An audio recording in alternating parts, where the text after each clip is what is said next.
To alhamdulillah, alhamdulillah, alhamdulillah. Alhamdulillah. Wassalatu wassalamu ala ashrafil mursalin sayyidina wa nabiyina Muhammad wa ala alihi wa sahbihi wa sallama taslima. To bandiraɓe ko waɗi e maɓɓiti live na ngam ko ɗume sey ngam gewta wona hakkunde am be moɗon. On ƴama ƴamol moɗon directly haa ɗo on winda ƴamol moɗon haa les commentaire. Minin bo min jaban ƴamol moɗon be hunduko. Aɗon nana be noppi maɗa kala ko min jabata pat. To da shike live majum en matinai do en gaɗan live. To ɗum wari tan banni en nasti banni. Amma en hosan minti sappo yahugo minti 15 dow live majum. Hiddeko yende fere en dara program majum en matina en gaɗa live video majum to Allah muyi. Ha jottani wala mo nasti ha live majum wala garɗo. To kadi e munya seɗɗa to ma woli waranɓe e banni.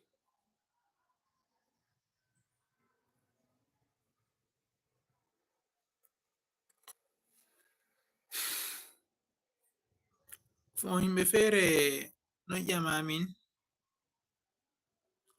videoji amin je min ɗo waɗa ɗon ne on min ɗo waɗira ɗi.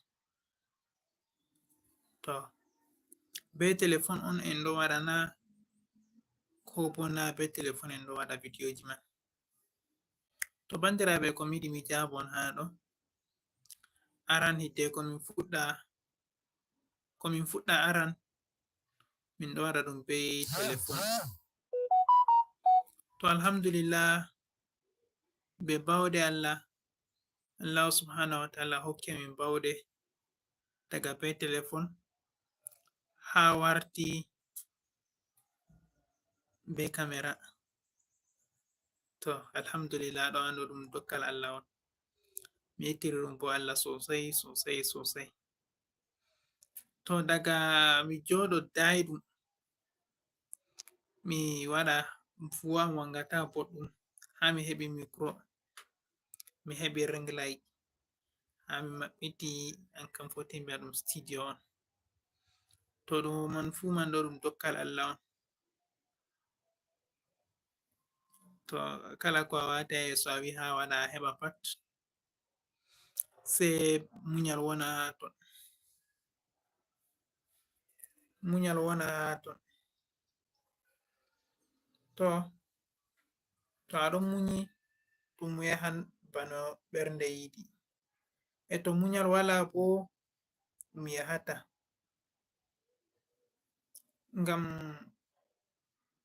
kala ko ɗume fu andira be munyal. Da wodi goɗɗo fere wari mi larai inde mako wari o dilli. To ko da a wari a dilli fu ɓillata.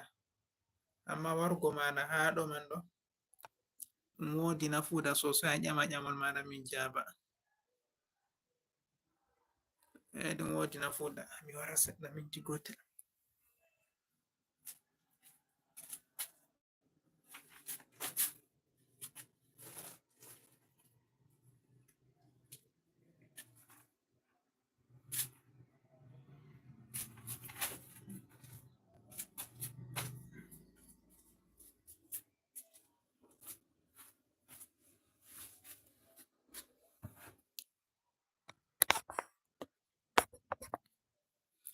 To bandiraɓe en lorti mi yi goɗɗo goto fa en lori wari. A foti a winda ƴamol maɗa to wodi ƴamol ha les a jaɓɓama barka be warugo be nastugo live amin. Miɗo mari haje a laikana min live majum a partage na himɓe fere bo heɓa himɓe ɗuɗa nder ton to Allah muyi. Bano en mbi munyal kanjum on dasata ko ɗumejum. To munyal wala ɗum welata. Annabijo sallallahu alaihi wasallam afwan fasbir sabran jamilan. Jomirawo subhanahu wa ta'ala wi annabijo sallallahu alaihi wasallam munyu munyal bo latingal bongal. To annabijo ma en mbi ɗum munya munyal latingal bongal sakkonta ma enen en munyata haba sai be muyugo ai. Dole sai munya. to ko waddi haala muñal fuu haala jahal yeeso on, haala jahal yeeso. To kadi onon laaroɓe videoji amin ma miɗo yetta on. Mi yetti sosai. Videoji ɗum minin on ngaɗata, ɗum onon on bo ndarata videoji majum. Banni man ɗo boɗɗum sosai. Ko waɗi mi wi boɗɗum sosai, onon on nafitorto be videoji man. Minin kam dedei ko Allah andini amin seɗɗa ha hoore amin ɗo, kanjum man on min hosata min waddana on. Min wadda, min tindina, on ndara, on botoro be majum, mana on naforo, ɗum nafa on. Bana minin bo min ndari woɓɓe fere ngaɗi, min koyi min gaddi min mbi'a min ngara min kolla on ɗo, to onon fu banni majum. To onon bo to on ndari je min ngaɗi ko ɗum fottani on, ɗum waɗani on, ɗum welani on, on foti on hoca on ngaɗa onon bo on kolla woɓɓe fere bo ndara nafotira be majum. Dow banni majum ɗo ha ɗum dilla. To alhamdulillahi, moggal gettoje ngodani Allah subhanahu wa ta'ala. En giya ha jotta wala mo wari nder life meɗen ba wigo ɗum ɗon nder sungullaji, nana mere ba, en andi kala moijo fu be sungulla muɗum, be sungulla je ko suklata ɗum. To en ɗon muñini ha jotta wala mo wari. Bana on ɗo ƴama videoji meɗen je en ekkitina haala montugo video, mi ekkitinan on bandiraɓe, mi ekkitinan, mi waɗan videoji man to Allah muyi. Amma ɗum ƴami ceede, minin bo min talaka en, min tampuɓe, min ngala ceede, ɗum ƴami ceede. Ceede on ɗum mari haaje. To amma promotion ɗon. Promotion bannoyi, shemen en ɗo mari jotta 2000 abonnés. En mari haaje nga sinka 5000 abonnés. En mari 2000, 3000, 4000, 5000. To nga cikki 5000 ɗo, shikenan mi lorata mi ƴama on wadde ni mi waɗana on, ni wadde ni mi waɗana on. Ɗum pat majum waddanan on videoji am mere mi rufana on ha chaine ɗo. Daga ne a hosirta camera, ne a montirta, ne a je'inirta camera ha yeso maɗa, ne a watta ko ɗumejum pat. To Allah muyi mi hocan video majum mi waddana on ɗum pat majum. Mi hosan videoji man episode ha illa iyaka mi wara mi watana nder shirin je fasaha TV ɗo. On ndara onon ma on ekkito montugo videoji. Amma seto chaine ɗo nga cikki 5000 abonnés. Jotta ni ɗo en ɗon dow waɗugo video graphic designer, mana montugo photo. Montugo photo irada je te bandiraɓe. Wala haɗɗo sako mi holla on photo man, wala ɗum haɗɗo, ɗum ɗon dayam seɗa. Mi yiɗi mi holla on no montirta photoji graphic designer. En puɗɗi ɗum ɗo. En ngari episode haje episode jego na ko jeɗiɗi na ko jetati na, ma ndai ɗum ɗon ha chaine meɗen ɗo. A nasta ha chaine majum ha party playlist, a tawan playlist je videoji man ɗon kanji tan ha ton. Ai ha lara. Kanjum on en ɗo ngaɗa jotta. Je montugo video bo mi waɗan, amma seto chaine ɗo nga cikki 5000 abonnés. Jotta en ɗon mari ko mbendi abonnés. En ɗon mari 2471 na 72 na, banni mi mandaki. Bannin on abonnés meɗen jotta. To abonnés meɗen cikki 5000, wallahi min bo mi hosi alkawal waddanan on videoji étape par étape, ne on waɗata on monta video moɗon.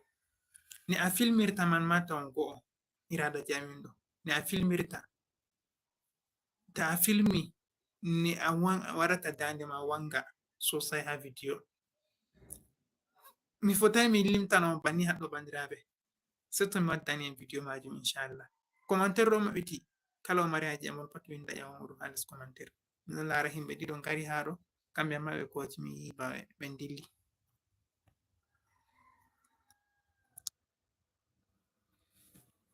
To alhamdulillah, bana en mbino minti 10 en kosata live meɗen en ngaɗa bayani, en kosi minti 10 en ngaɗi bayani majum inchallah. Be ɗo miɗo en assalamu alaikum warahmatullah. En darnan live meɗen ngam ko waɗi en darnata bo en matinai nyalde je en gatta live majum. To Allah lamiɗo hoddiri mi matinan en ñandewa kaza en garan live jamdiwa kaza mintiwa kaza bo en garata dow ton en gara en matotira banni kala marɗo haji ƴamol muɗum fu ƴama to Allah muyi beɗo en assalamu aleykum warahmatullah nda mi laari himɓe feere ɗiɗo ngari nasti to en keɗitanoɓe seɗɗa tema woodi ƴamanɗo ƴamol muɗum ngam daga komin puɗɗi wala mo ƴami ƴamol ko gotel goto dilli acci goto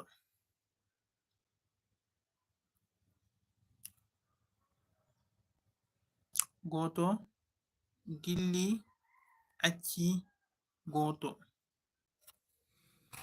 goto on ɗon lutti ha ɗo ni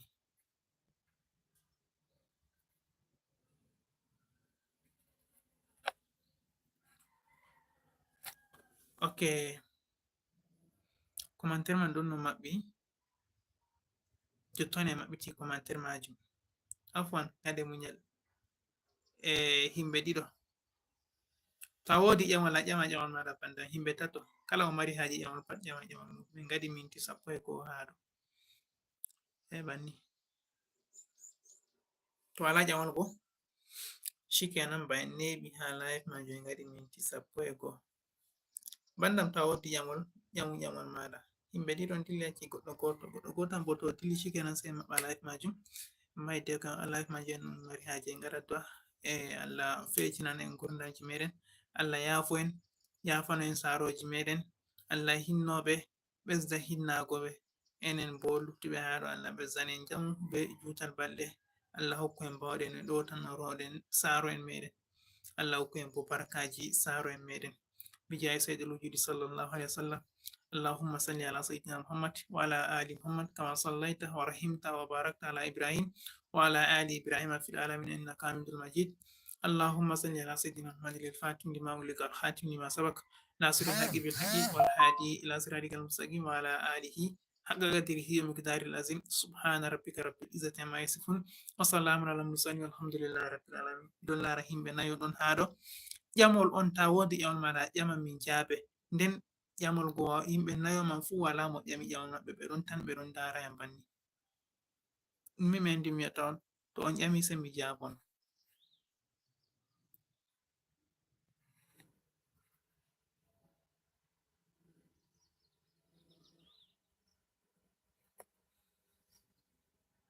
bisalam